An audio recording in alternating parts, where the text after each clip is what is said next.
okay for the last 5 years. So 5 years na po kami ginagawa itong business ng Leeway. But then, I will share to you the testimony what was happened with my husband last year lang po. So, my husband suffered a ruptured brain aneurysm. So, yun po. Siguro magtataka kayo, you're using a Portier for almost 5 years, but why he still suffered a ruptured brain aneurysm? You know, ladies and gentlemen, it's all because of the lifestyle.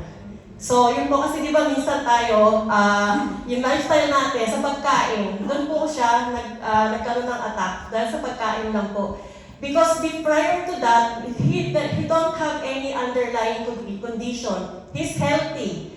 But December of 2022, December, so yun po, maraming occasion, Pasko, Bagong Taon, Patay Lechon, ang kinakain. One time lang po natin na-detect na nag-high blood siya, 140/90. That was the first time. And then, come January 18, 2023, last year lang po yun, nag-dinner lang kami with my daughter-in-law sa Robinson's Galleria. Ang kinain lang po niya, 3 cups of rice, isang order na papaitan, and lechon. 1/4 lechon. Sarap po kasi nung lechon sa Manila Chon. Napakasarap po. Nag-promote pa no? So, yun lang po. And then, pagdating namin ng gabi, 10 p.m. in the evening, nag-midnight snack pa po siya before he went to sleep. Nag-midnight snack pa siya ng chicharon, chocolate, and Coke. Yun lang po, kinain niya. Then all of a sudden, pag-akyat niya sa taas, without any, bigla na lang po siyang bumagsak. Pagbagsak niya po, biglang pumula na yung bibig niya, and naihina po siya. Usually, pag ganun po palang senaryo, sabi ng doktor, pag isang tao, bumula na ang bibig at naihi, dead na po yun. Patay na. Kasi naihi ka na eh. But then, since na we're using Portier nga for almost 5 years, ang ginawa ko po, before I called the ambulance, the 161 in Marikina, so ang first aid na ginawa ko, yung 6 capsules of Portier placenta sublingual. Ginupit ko po yung dulo because it's a soft gel capsule, and yung laman po nun, parang liquid na manamis-namis. Kasi nga, live, po siya. So, 6 capsules po. Nilagay ko sa ilalim ng dila niya. So, na-absorb po niya. Inalog-alog ko yun. After nun, iniwan ko na siya. Bumaba na ako. And then, yun nga, nagantay na ako ng pagdating ng ambulance. Siguro mga 45 minutes pa bago dumating yung ambulance. Kasi nga, 10 p.m. na ng gabi. So, yun. And then, pagdating ng ambulance po, nagulat ako. Pag-akyat ko, biglang nagkamalay po siya. Siguro nag-react na or nag-regenerate na yung stem cell sa body niya. Pagkamalay po niya, sinukan niya lahat ng kinain niya. Ang dami po, nilabas niya lahat ng kinain niya, umupo siya. Tapos, yun nga po, nung nagkamalay siya, disoriented, wala po siya sa sarili niya. So, ayan po siya, nung dumating na yung ambulance, kinukuha po kami. Magpe-play po ba yan, ma'am? May video po, na-videohan ko pa po siya. O, diba? Ayan po. Tinatalian doon na kasi nga, nagpawala. Lika na rin, bitaw na. Lika na. Bitaw na. Sige mamaya yung room ko para ako na. Diyan na lang.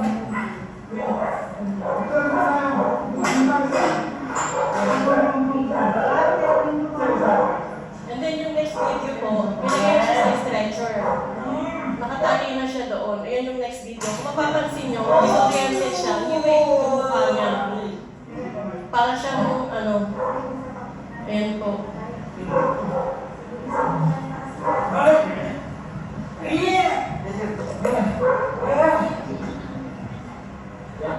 So yan po yung ginawa na kaninang ambulance. That was almost 11 p.m. Kung mapapansin nyo, may malay siya, pero disoriented. Wala siya sa sarili niya. And then, so, ito po, yung sinabi ni Ma'am Emerald Hoxton before sa kanyang product opportunity presentation, yung bottleneck crisis, naranasan po namin yun.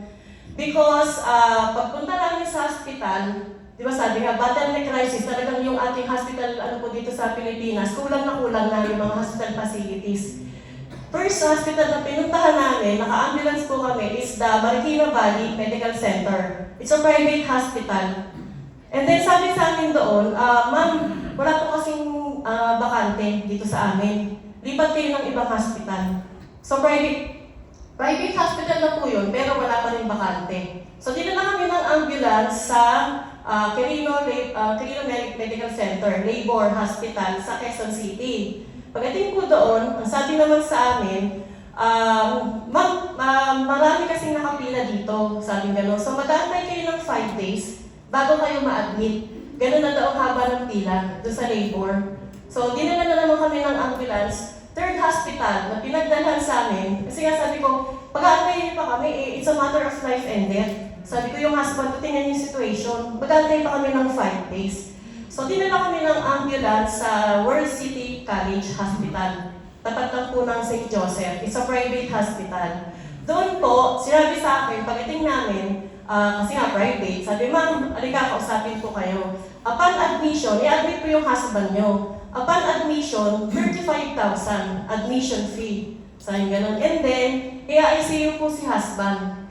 60,000 per day ang ICU. Wala pa yung PR, PF, wala pa yung ER. So parang kinumpute namin, gagastos kami ng 100,000 per day. Sabi ko doon sa anak ko, teka lang, sabi ko kasi pag naka 5 days na si papa mo, sa hospital, 500,000 na yun. Baka ka mamatay sa gastos, mauna pa ka mamatay sa papa mo. Dahil sa 5 million, 500,000 na yan.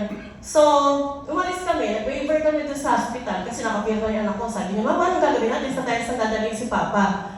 Sabi ko, teka lang, magtawag tayo. Sabi ko, ganun, pray tayo, tapos maghanap tayo ng connection.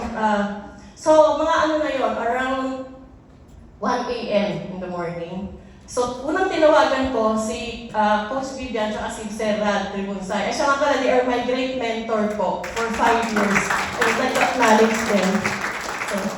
So, tinawagan ko po sila, sabi ko, ma'am, pa-help naman. Kasi prior to that pala, meron ako naalala ko, merong kamag-anak si Sir Rad na taga Amang Rodriguez Medical Center. Nagtatrabaho po siya doon as a medical record section. Head po siya ng medical record section. So sabi ko, baka po pwedeng tawagan natin si Tita Rose Marisoriano. Patulong po, baka pwede tayo ma-admit sa Amang. Kasi 3 hospital na yung pinuntahan namin, wala pong nag-a-admit sa amin. So yun po, pinagtulong-tulungan po namin tawagan sila. And then, finally, natawagan po si Tita Rose. Nung pagtawag po, sinabi ko kay Tita Rose na, Tita Rose, ganito yung sitwasyon namin. And then, yun nga po, i-ICU daw si Ray. Sabi ni Tita Rose, bakit i-ICU? Wala bang malay? Sabi ko, hindi tita, nagkamalay na siya nung pinatakan ko ng 4 years sa bahay pa lang. Sabi ko, hindi in-ICU ang may malay. Ang in-ICU yung mga walang malay. Yun ang sabi ni Tita Rose. Dalhin niyo sa Amang, sabi niya gano'n. That was already 2 a.m. in the morning. And then, tatawagan ko yung kontak kong doktor doon para ma-admit kayo. So, yun po, dinala namin sa Amang Rodriguez Medical Hospital yung husband ko. Pagdating po doon, tinawagan ni Tita Rose, kinausap niya yung mga doktor. Ang sabi, sige po, i-admit kayo kasi nga may kakilala. Connection, napaka-importante rin po talaga pag may kakilala ka.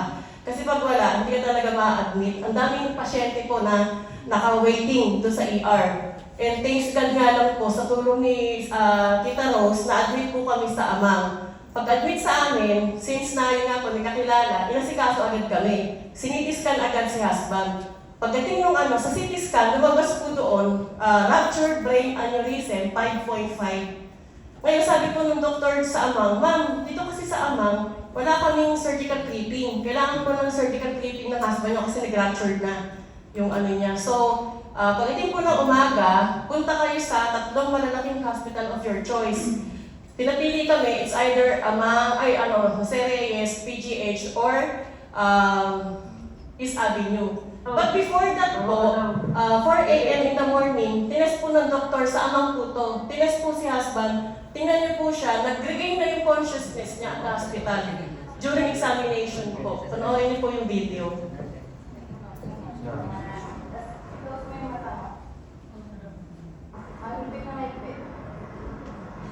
Mukasin.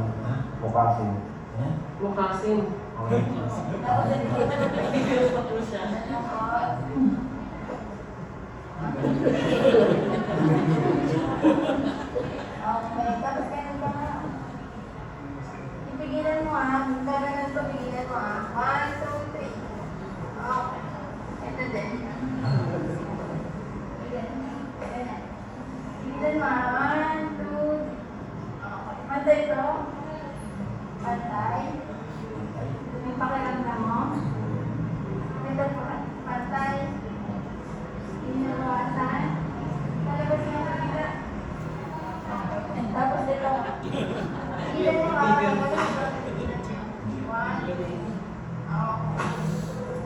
Batak lang niya, ang inaano niya. So, yun po that was the possible effect of giving him the portier after he collapsed. Parang nag-regenerate na po sa body niya, yung portier. Kasi di ba, if you will remember, ang brain aneurysm po talaga is fatal. Last November lang, November 2022, halos kasunod niya lang si Jovit Baldovino. Si Jovit po, if you will remember, he suffered also a ruptured brain aneurysm. Kumanta lang siya sa isang birthday party, although sinabihan siya ng doktor, bawal bumire, bawal ma-stress.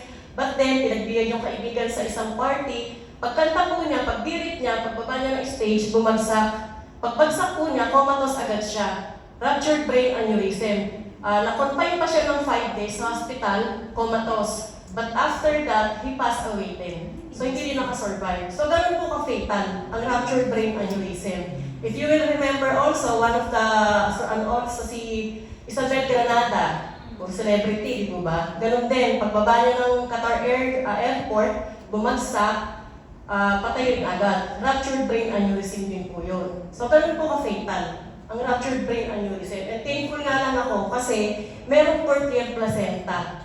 Kasi kung wala po, that time,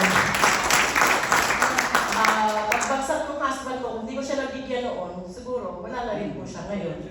So thanks God at merong portier placenta, the miracle stem cell po talaga.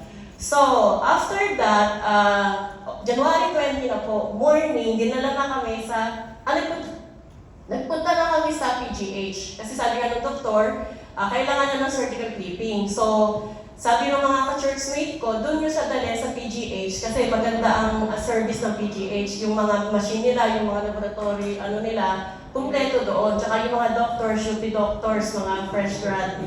So, yun po, dinala na namin siya sa PGH. And then, actually, pagdating namin sa PGH, panibagong kalbaryo na naman. Pila na naman kami sa ER.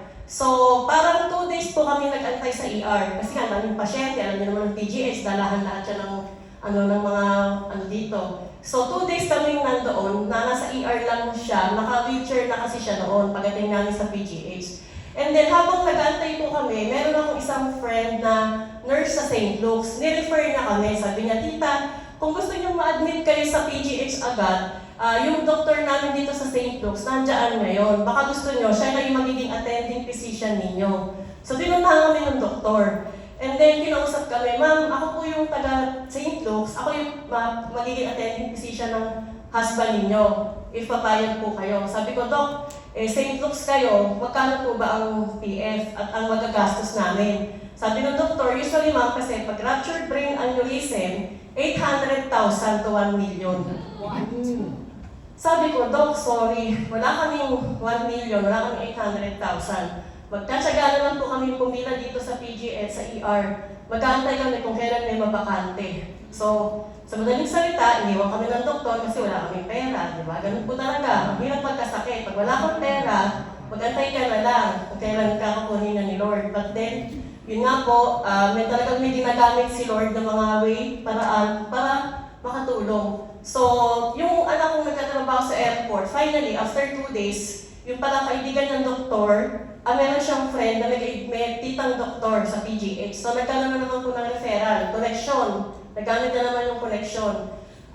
Yun po, na-admit na siya, sabi, muerto, may bakante na sa neuro. So, gabi ng, after 2 days, gabi, na-admit na rin siya doon sa neuro section, neuro department ng PGH. And, amazed po talaga ako kasi nasa charity ward lang kami. Ang dami ng kasama, bata, matanda, halo-halo po yun kasi nga, charity ward. Pero ang linis ng facility ng PGH, parang private po. Tapos yung sa kanya, pag-asikaso, talagang asikaso sila, round the clock, binibigay yung mga gamot niya, simvastatin, losartan, yun po yung gamot niya sa ano, tapos naka-dextrose siya. And then, since na nasa ano nga kami, nasa charity, so yun nga sabi ng doktor, operahan siya, surgical clipping. Kaya lang, kailangan niyo mag-antay kung kailan may available na doktor. Hindi ka pwede mag-demand na operahan niyo na agad kasi nga, yung husband ko is surgical, ruptured brain aneurysm. Pero nakita kasi nila, nakakaupo po siya, nakakatayo, parang normal. But then, that time po kasi na naka-confine siya, 10 days pa bago na operahan. So, January 20 kami na-confine, na-operahan siya, February 1. Yung pong time na yon, 10 days na naka-confine siya, ayan po, pinag-take ko po siya ng quarter stem cell. 6 capsules every 2 hours. Yun po ang binibigay ko sa kanya. Since na marami kasi kaming stock, thanks God nga kasi nakukuha na namin ng free. So marami kaming stock that time, pinalakla ko talaga sa kanya. Sabi ko, lakla ka lang dyan ng stem cell. Kasi hindi na mabigat para sa atin nakuha na natin ng free. Yung po ang kagandahan ng ng giveaway. Eventually, makakagamit na kayo ng libre. Hindi niya sasabihin mahal. Yun po. Hindi po siya mahal. Talagang, mama, mahalin niyo na ang freeway, mamahalin niyo kayo ng freeway. Ganun po ang ano natin. So, yun po. Actually, 6, ano pa pala yung ginamit niya? 6th edition. Kasi ngayon po, 7th edition na tayo. Mas potent na yun. But yung ginamit niya before, last year, 6th edition lang po yun. So, he's taking 6 capsules every 2 hours. So, yung 10 days na yun, na-consume niya is 7 bottles. Wherein, yung 7 bottles po yun is good for 6 months therapy. Yun po talaga yung consumption ng 7 bottles. Tapos na diamond package na 7 diamond package, 6 months therapy po yun. Pero, yun nga po, tinake lang ng husband ko ng 10 days. Di ba ba? Sobrang miracle po talaga yung nangyari. Kasi, yun nga, sabi kasi ng mga doktor, ang ruptured brain aneurysm daw kasi, pag naoperahan, is either na comatose or stroke. Ganun po ang nagiging ano. Kasi daming pasyente doon, puro ganun kaso, puro sa neuro. Yung katabi niyang 65 years old na babae, after na maoperahan, 65 years old po yun by husband that time, he was 58. Paglabas ng operating room, may tubo po dito, butas yung dito, patay yung kalahating katawan. And then 6 months pa siya nag-stay sa hospital, sa PGH for the therapy, bago siya naka-recover. But then, yun nga, my husband, mabilis ang recovery niya kasi tuloy-tuloy yung paggamit niya ng portier stem cell. And then finally, ayan po siya, kung makikita ninyo sa PGH po yan, kumakain siya, normal po, parang hindi siya ruptured brain aneurysm. Yun yung mga katabi niya, gano'n. And then finally, February 1, naoperahan na din po siya after 10 days. And then before the operation, inanuli siya.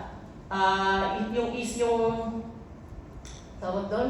Angiogram, tsaka MRI. Sabi ng doktor, yung nga po, from 5.5, naging 3.2 na lang yung ruptured brain aneurysm niya. Lumiit po siya. So sabi ko sa doktor, baka pwedeng hindi na siya operahan. Baka pwedeng take na lang kami ng gamot. Kaya lang sabi ng doktor, nag-rupture na kasi. So kailangan i-clipping, surgical clipping po ang gagawin. So yun po, February 1, operahan siya. And then yun nga, sinabi ng doktor, i-ready nyo na yung sarili nyo kasi pagka-after the operation, it's either comatose or stroke. Ganun po, kaya lang pinag-ready na kami ng doktor. But then, sabi ko, hindi ka ako, we have faith in God na God is the one who will, hindi naman yung doktor na makakapagsabi sa atin, di ba? Ano yung mangyari, si God pa rin yun. So yun po, after the operation, February 2, ayun po yung husband ko, kalahati na lang yung na-operahan sa kanya. Usually kasi pag ruptured brain aneurysm, parang headband po yan. Parang yung nakita nyo kanina sa testimony ni Ma'am Lisa, stapler. Parang headband siya. Pero sa kanya, kalahati na lang. Kasi nga lumiit yung ruptured brain aneurysm niya. So ayun po, ang bilis na recovery niya, after naka-ano na siya, February 2, after the operation, normal na siya. Walang any side effect kasi nasabi ng doktor na comatose or stroke. Nagkamalay po agad.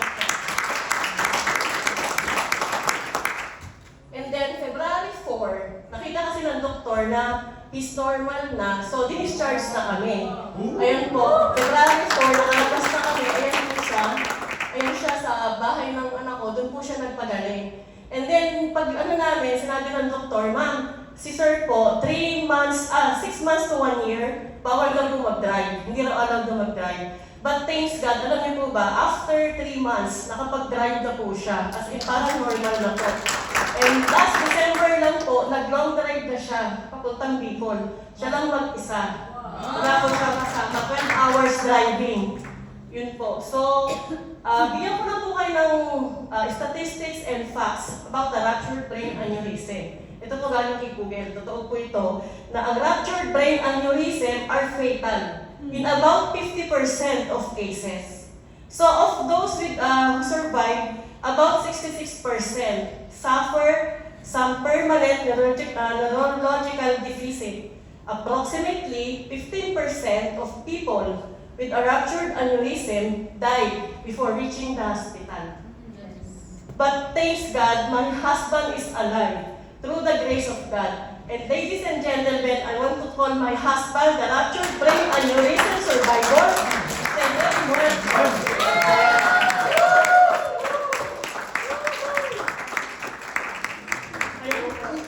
Kaya po lagi siya nakasombrero. Yun po yung ano, kasi nga medyo, ito po yung naoperahan, napipilang. Kalahati lang naman po yung napipi sa kanya. Opo, syempre, extension na rin. Salita naman ako. Kaya normal po. So meron po ba kayong makikitang ganyan na ruptured brain aneurysm survivor na ganito ang ano niya po, itsura. Kasi yun nga parang talagang grace ni God and thankful po talaga kami sa fertile placenta. Kasi kung wala po talaga yung fertile placenta, wala na rin ngayon yung husband ko, dalaga na ako. So, thank you Lord and thank you po for giving me the opportunity to share this. And to God be all the glory. Ganda po naman.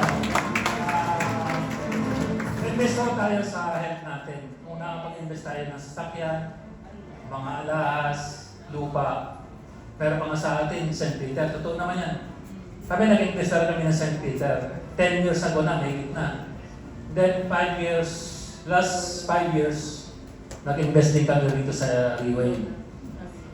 Buti na lang din nakapag-invest kami rito. Dahil kung hindi, malamang yung St. Peter ko, baka na-avail ko na yun ngayon. Kaya, thanks God. Thank you po, and to God be all the glory.